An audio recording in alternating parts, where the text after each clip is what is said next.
সরকার ইতিমধ্যে ডিসেম্বর থেকে জুনের মধ্যে কথা বলেছেন।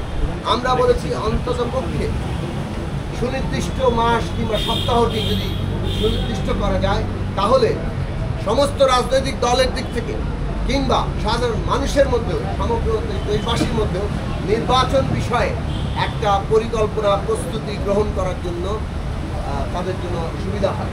এবং এটা রাজনৈতিক স্থিতিশীলতা যেমন নিয়ে আসবে, তেমনি অর্থনীতির ক্ষেত্রে একটা স্থিতিশীলতা আনবে।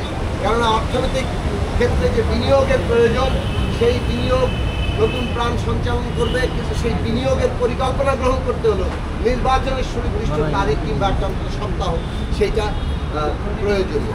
এ বিষয়ে তিনি বলেছেন যে এইটা অত্যন্ত জরুরি, তার সরকারও সেটা মনে করে। এবং তারা যেটা ভেবেছেন যে ডিসেম্বর থেকে জুনের মধ্যে এবং 30শে জুনের একদিনও সেদিকে যাবেন, এটা তিনি পুনরায় উচ্চারণ করেছেন।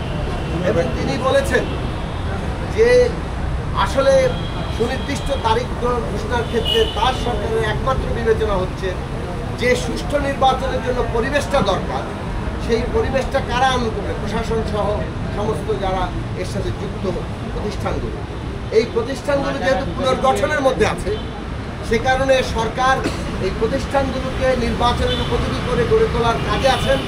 তারা যখনই একটু আত্মবিশ্বাসী হবেন এবং তাদের মধ্যে এটা ধারণা নিশ্চিত হবে যে হ্যাঁ এটা করা যাচ্ছে, সুষ্ঠু নির্বাচন করার ব্যাপারে তারা একেবারে পূর্ণ প্রস্তুত, তখনই তারা ঘোষণা করতে চান। তবে এখন রাজনৈতিক দলগুলো এবং সবাই যেহেতু নির্বাচনের তারিখ চাইছে, এই বিষয়টা তারা দ্রুত অনেক গুরুত্বের সাথে বিবেচনায় নিচ্ছেন। এবং তারা গুরুত্বের সাথে বিবেচনায় নিয়ে এই যে প্রশাসনিক প্রস্তুতি, এগুলোকে বিবেচনায় নিয়ে তারা অচিরেই এইরকম একটি সিদ্ধান্তের জায়গায় পৌঁছাবেন যে কবে নাগাদ নির্বাচনের সময়সীমাটা আরও সুনির্দিষ্ট করে হাজির করা যায়। এই তিনটি বিষয়ের উপর আমরা গুরুত্ব দিয়েছি। আমরা বলেছি যে ঐক্যের ক্ষেত্রে যে সমস্ত জিনিসগুলো বাধা হয়ে দাঁড়াচ্ছে, সরকার সেই সমস্ত বিষয়ে মনোযোগ দিবে।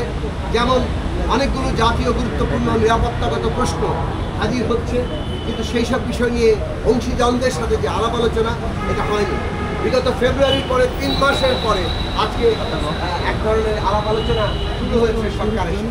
তাহলে সরকারকে নিয়মিত বিরতিতে আমরা এর জন্য জাতীয় রাজনৈতিক কাউন্সিল গঠনের কথা শুরু থেকে বলেছিলাম, যেটা হলে আজকে এই দূরত্বের জায়গা তৈরি হতো না। কিন্তু আমরা বলেছি এখনও সময় আছে, কোনো না কোনো কাঠামোগত জায়গা থেকে সরকার যাতে নিয়মিতভাবে অংশীজন রাজনৈতিক দল সহ অংশীজনদের সাথে আলোচনা করে এবং এই ধরনের জাতীয় গুরুত্বপূর্ণ প্রশ্নগুলো একটা আলোচনার প্রক্রিয়ার মধ্য দিয়ে সরকার এগোয়, তাহলে এই যথাসম্ভব দূরত্বের জায়গাটা থাকবে। আরেকটি গুরুত্বপূর্ণ বিষয়, জুলাই যে অভ্যুত্থান, এই অভ্যুত্থান দীর্ঘ ধারাবাহিক 15 বছরের লড়াই এবং তার একটা উচ্চতর রূপ হিসাবে জুলাই আগস্টে এসে আমাদের ছাত্র শ্রমিক জনতার আত্মত্যাগ এবং তাদের রক্তের উপর দাঁড়িয়ে একটা অভ্যুত্থান হয়েছে। এখানে সকল জনগণের অংশগ্রহণ